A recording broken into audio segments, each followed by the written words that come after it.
Enjoy, relax later. Bayaran mo na ito. Bayaran mo na. May cell group ka ba?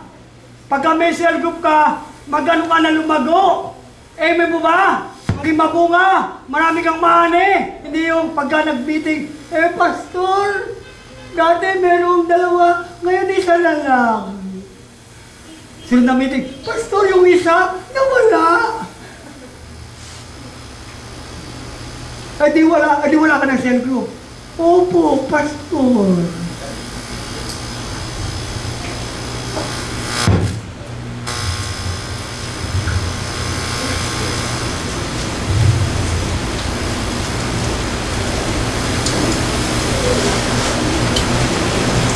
Pero gusto mong pagpalain ka ni Lord, no?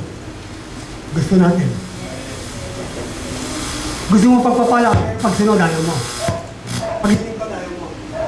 You're fooling yourself. You're deceiving yourself.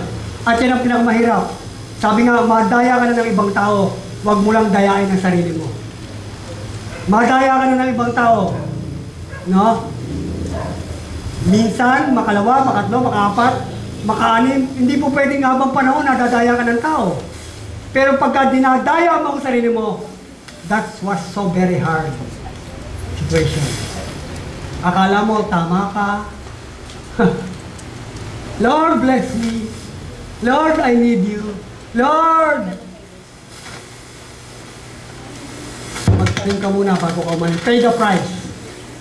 Pay now. Enjoy later. Ang pastor nyo kaya nakapagpatapos dahil nagbayad muna ako.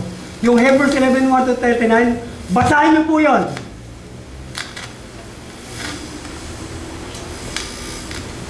Hindi po pwede nakaupo ka lang dyan. Tapos ako, buong buhay ko pinaglingkod sa Panginoon. Tapos ako yung passion ko sa kaluluwa. Passion and compassion ko sa Lord. Loving God, loving people. May po ba? Iniingatan ko yung sarili ko, mag-iilaw at asin ako, araw-araw. Sa aking bahay, saan mo na ako naroon, I must be light of the world. Amen po ba? Hallelujah. Tapos gusto mo, pinagpala, no way. No way.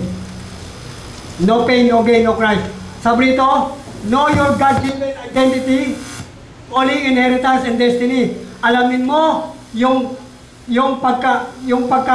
pagiging anak mo ng Diyos, yung pagkatawag sa ng Panginoon, yung magiging tagapagmana ng Panginoon, at yung destiny mo sa Panginoon. Dapat alam mo yan. Kaya lang kailangan mong gawin yung 7 God's formula. Romans 8:17 sabi dyan, yamang mga anak, tayong mga tagapagmana. Amen po ba? Tagapagmana! Ibig sabihin ng tagapagmana, kakaiba ka. Mayaman ka. Amen po ba? Tagapagmana ng Diyos at kasamang tagapagmana ni Kristo. Sapagat kung tayo nakipagtiis, kung tayo naglingkod, kung tayo nagsakripisyo, kung tayo nagtanim, kung tayo lumuha, tayo dadakilaan din kasama niya. Hallelujah. Next. Ito po yun. You are created to excel, exceed ordinary, extraordinary, not to be average, not to be common and ordinary. Tanda mo palagi, nilikha ka ng Diyos for a purpose. Para ikaw ay mag-excel. No? Maging first class.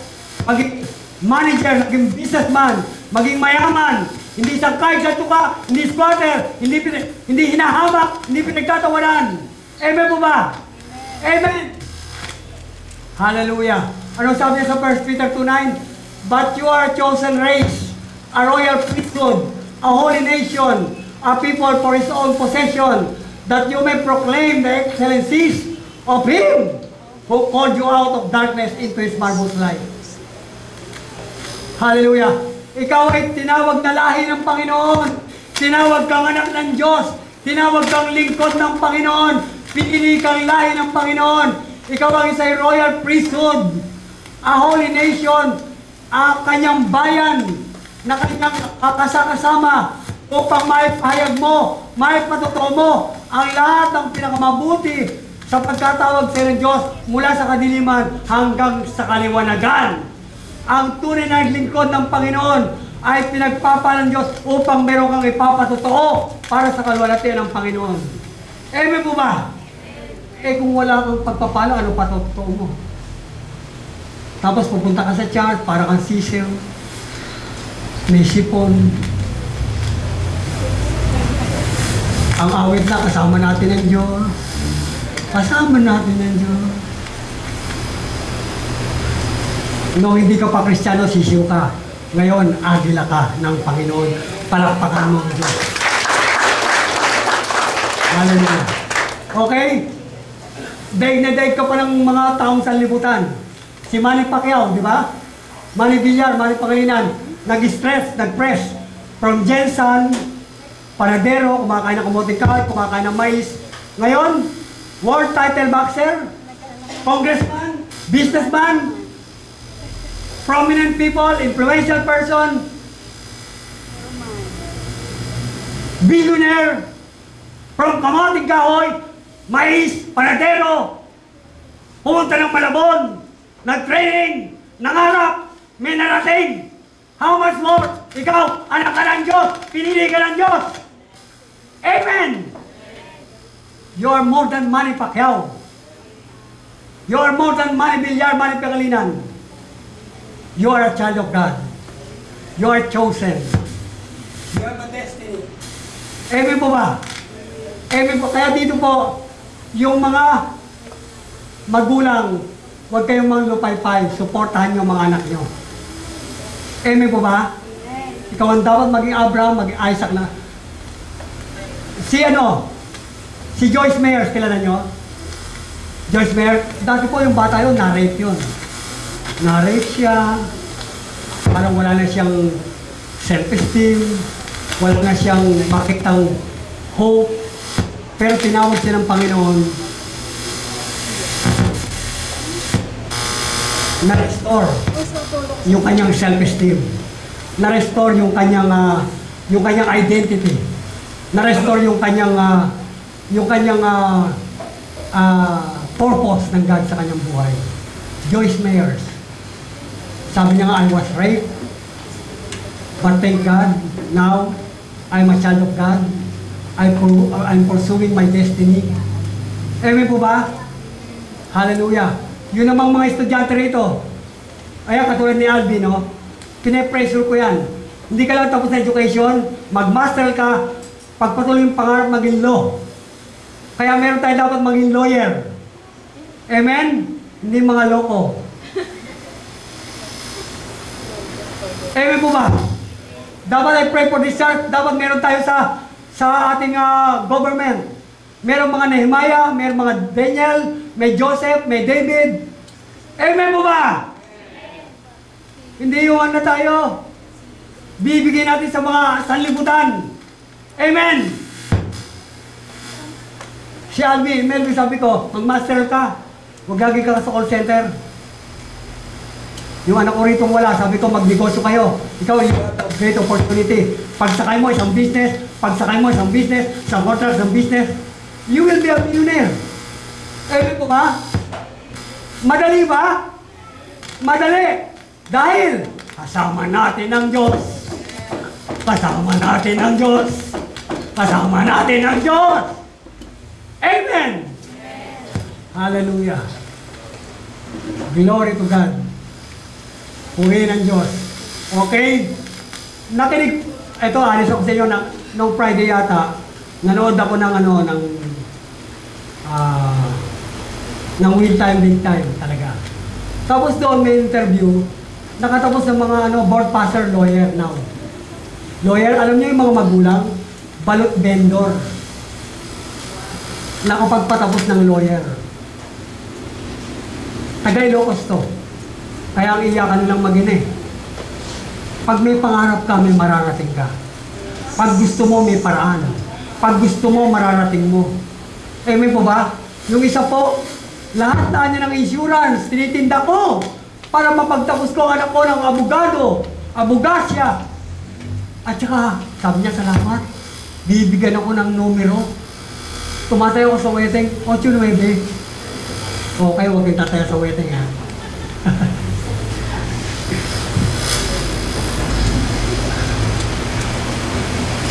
Kaya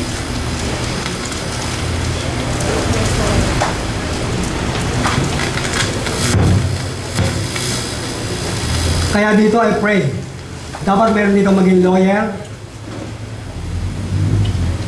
businessman, businesswoman, meron dito magkaroon ng kumpanya, meron dito magkaroon ng mga franchising, computer shop, groceries, businesses.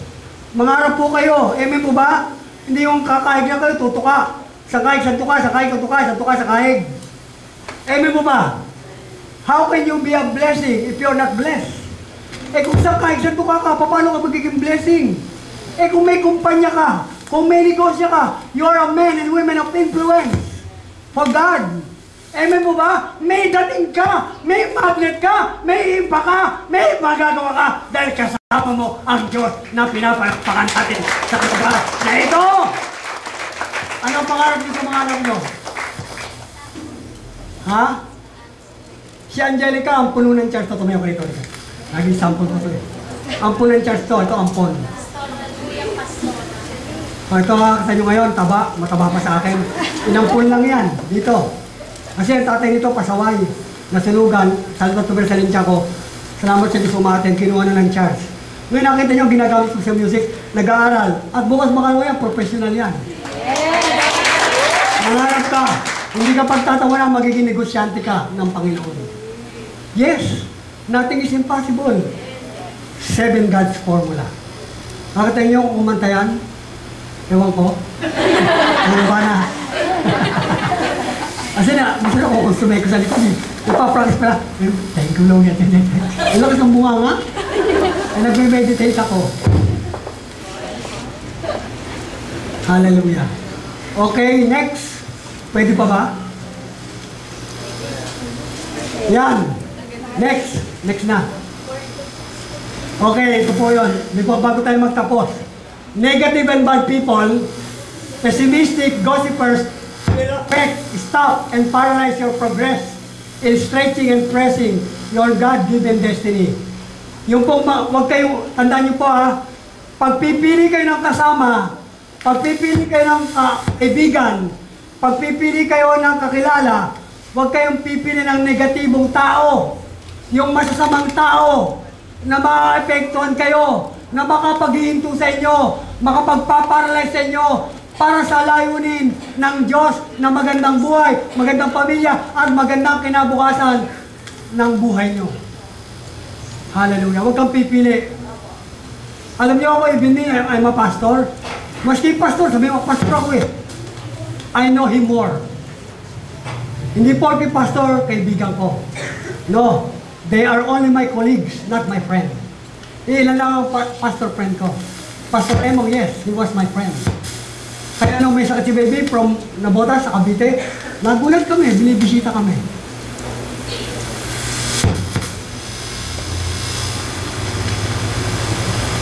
Tandaan nyo palagi, nakasalala yung buhay nyo una sa Diyos. Pangalawa, sa desisyon nyo. Pangatlo, sa mga taong makakasama nyo. Beware. Pagkakasama mo, chismosa, ano ka? Mas matindi. Hindi ka lang chismosa, mas grabe.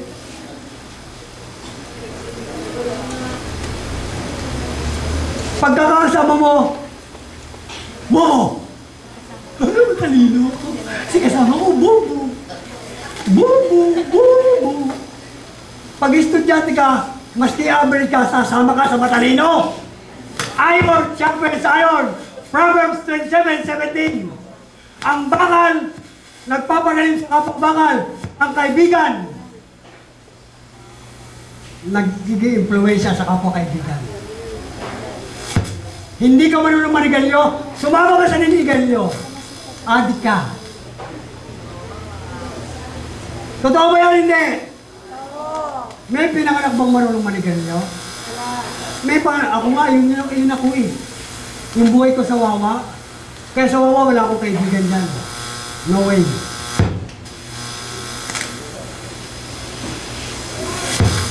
May pinanganak bang marunong uminom ng alak? May pinanganak bang marunong magsugal? May pinanganak bang